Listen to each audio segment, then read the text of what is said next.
أعوذ بالله من الشيطان الرجيم بسم الله الرحمن الرحيم فائی اعلیٰ الزبان۔ اللہ تعالیٰ پھر فرماتے ہیں ایک آیت کے بعد کہ اور بتاؤ تم کس کس میری نعمت کو انکار کرو گے۔ أعوذ بالله من الشیطان الرجیم بسم اللہ الرحمن الرحیم۔ سورہ رحمان کے آیت نمبر 46 میں اللہ تعالیٰ فرماتے ہیں فَعَلِمَ حَانَ خَفَانَ وَقَامَ رَبِّهَا جنان۔ جنان اس کا مطلب یہ ہوتا ہے کہ اس سورہ کی تفسیر یہ کی گئی ہے کہ جس کو ڈر آ کے اپنے رب کی طرف سے کھڑا ہونے کا اس کو 2 جنت حاصل ہو۔ 2 جنت کا مطلب ہوتا ہے برے کام اور اچھے۔ سم ٹائمز ایسا ہوتا ہے کہ جب ہم کچھ اچھے کام کر رہے ہوتے تو ہمارے اندر کچھ غرور آ جاتے کہ ارے یار ہم تو اچھے کام کر رہے ہیں، ہمیں کیا ضرورت ہے نماز پڑھیں گے، ہمیں کیا ضرورت ہے قرآن کی تلاوت کرنے کی۔ پھر جب ہم برے کام کرتے تو ہم یہ سوچتے ہیں کہ ہم تو کر ہی رہے ہیں، پھر تو اللہ تو معاف کر ہی دیں گے، ہمیں تو ہدایت مل ہی جائے گی۔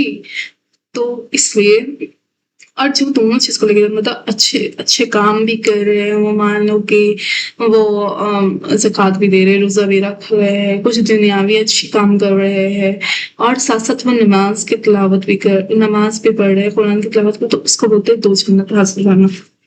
پھر آیا وقت رب اور عبد کا۔ رب کا مطلب ہوتا ہے اس سے اوپر کوئی نہیں ہے، اور عبد کا مطلب ہوتا ہے اس سے نیچے نہیں ہے کوئی۔ عبد کا مطالب ہم انسانوں سے کیا گیا ہے کہ ہم اللہ کے بندے ہیں، ہم سے نیچے کوئی نہیں ہے۔ تو سوچ لے کہ ہم سے نیچے کوئی نہیں ہے اور رب سے اوپر کوئی نہیں ہے، تو ہمارے اور رب کے بیچ جو بھی درمیان ہے، جو بھی چیزیں ہیں وہ کتنی ہیں، اور ہم کس بات سے گھمنڈ کرتے ہیں؟ ہم تو سب سے نیچے حصے میں آ رہے ہیں، کیوں ہمیں گھمنڈ ہوتی ہے؟ پھر اللہ تعالیٰ فرماتے ہیں کہ تمہیں جیسے بہت بار ایسا ہوتا ہے کہ لوگ بولتے ہیں یار ہم تو یہ کھڑ لیں گے، وہ کر لیں گے، وہ کر لیں گے۔ کیا انہیں یہ پتا نہیں کہ اللہ کے مرضی کے بغیر ایک پتا بھی نہیں ہلتا؟ اللہ نے اگر اجازت دی لی کسی چیز کی، یاد رکھے ایک امپورٹنٹ بات ہے کہ اگر ہم کچھ برا کام کرتے، کچھ غلط کرتے، کچھ گناہ کرتے تو اس میں اللہ کی اجازت رہتی ہے، مرضی شامل نہیں رہتی۔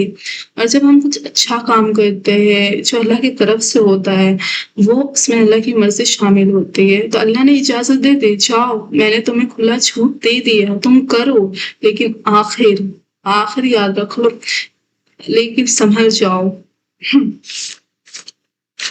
سورہ فرقان کے آیت نمبر 14 میں کہ فوراً موت دیتے، یہ جو آیت ہے اس لیے انٹرمینیٹ کی گئی ہے کیونکہ یہاں پر کہیں نہ کہیں قیامت کی باتیں کہی گئی ہے۔ جب قیامت کی باتیں کہی جاتی ہے تو کچھ لوگ اس کا مذاق اڑاتے ہیں، کچھ لوگ اس پہ یقین نہیں کرتے۔ انفیکٹ بہت شرم سے یہ کہنا پڑتا ہے کہ کچھ مسلمان جو ہے اس بات سے انکار کرتے ہیں کہ قیامت آنے والا ہے۔ تو